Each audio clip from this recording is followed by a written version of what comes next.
It was while surveying the area that de Boer spotted a road crew widening the road. They had excavated part of the road and they had exposed a beautiful fault plane. And I thought to myself, hey, this is sort of interesting because I see evidence for a fault to the west of Delphi and I see evidence for a fault to the east of Delphi. Logically, they should be one and the same fault. All I have to do is sort of trace one east and the other one west and hope that they can connect. And I did that. De Boer hiked for miles, tracking the fault line. Satellite photos later confirmed his suspicions. Once you have the help of the satellite maps, it's very, very clear that this fault continues all the way east, below the town of Delphi, from very below the oracle site, and then continues all the way to Percora. The presence of the fault line corresponded with the earliest known accounts of the powers of the oracle, dating back 1,700 years before the birth of Christ. Purpose. It was this common phenomenon the French archaeologists might have missed. They found just one layer of clay after the other and one layer of rock debris after the other, and they became quite disappointed and they dug deeper and deeper into it, and then they said there is no big cave. But the Greek word for cave can be translated in different ways. It can also be a fracture or a vein or something like that. To confirm his suspicions, de Boer re-examined the original photographs taken by the excavation team. And so I went over those photos and I saw that in those layers, actually offsetting some of those layers, were cracks that were probably not more than half an inch to an inch wide.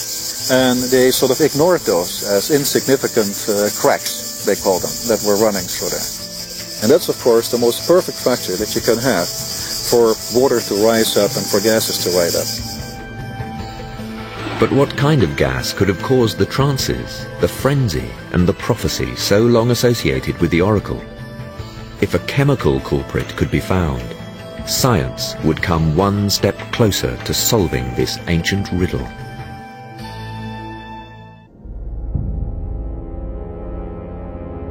Of the thousands of petitioners that consulted the oracle at Delphi, few were given an unequivocal response. Most prophecies came in the form of cryptic verse. The wording was often obscure, and misinterpreting the oracle could be deadly. The case of Croesus, king of Lydia, in what is now Turkey, was typical. In 550 BC, preparing to invade Persia, Croesus consulted the oracle. He was told, "If you attack, you will destroy a great kingdom." Croesus attacked, only to trigger a massive retaliation. The prophecy was fulfilled. Croesus had indeed destroyed a great kingdom, his own. Like all who petitioned the oracle, Croesus had to walk past an inscription on the temple, two words that could be read as an exhortation or a warning. Know thyself. No matter what else a Pythia revealed, each petitioner ultimately had to find their own answers. In the summer of 1998, Hale and de Boer returned to Delphi for a second time to complete their own inquiry. They intended to prove that the source of the legendary oracle's powers was not a myth, but a geological and archaeological reality. To take their investigations further, de Boer and Hale petitioned the Greek government for unprecedented access to Delphi. Working with the site's archaeologists, they conducted a detailed geological field survey that ended months of speculation. Under the Temple of Apollo, de Boer and Hale found not one fault line, but two. Behind me is the exposure of a very large major fault that's also known as being active. We named it the Delphi fault. Now, aside from the Delphi fault, which sort of trends east-west here, there is at the oracle site another fault that trends north-south, and the two intersect. The point of intersection forming an almost perfect X is Delphi. But how could they prove it ran through the sacred Adyton itself? To find the answer, the scientists searched for evidence in the water pushed up along active fault lines.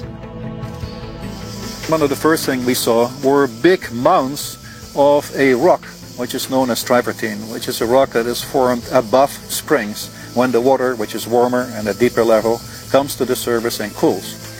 And so that meant, of course, that there were quite a number of springs.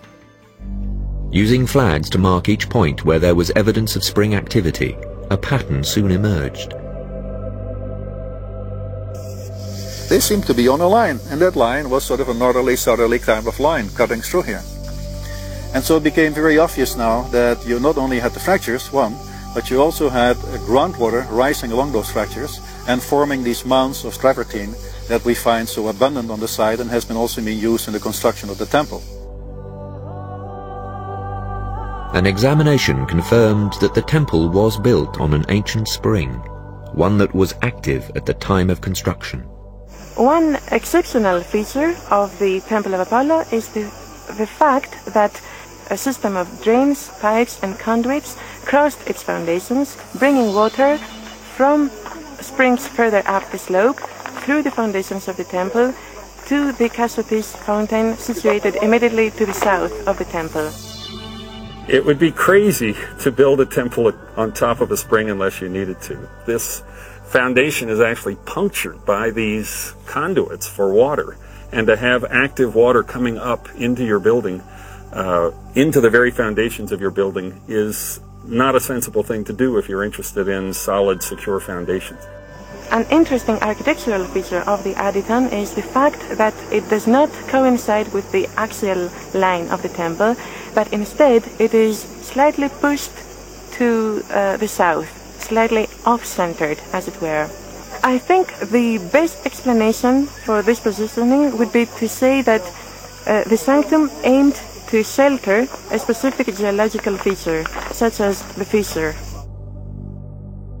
As Hale discovered, Delphi was not the only Apollo temple constructed on and around a geographical feature. In Asia Minor, what is today Turkey, there were oracle temples, such as Claros and Didyma, deliberately built over springs.